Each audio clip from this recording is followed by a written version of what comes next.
Hi guys, here we've got Samsung Galaxy M04 and let me show you how to add a fingerprint on this device. So at first enroll the list of all apps and reach the settings.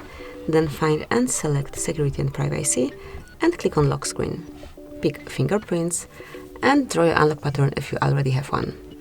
Now tap on add fingerprint, and as you can see the sensor is located on your power button, so you need to place your fingerprint on this sensor.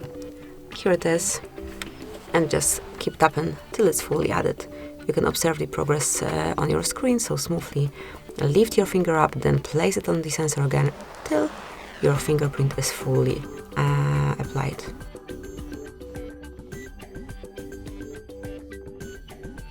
And that's it. As you can see, it has been done. Just click on done.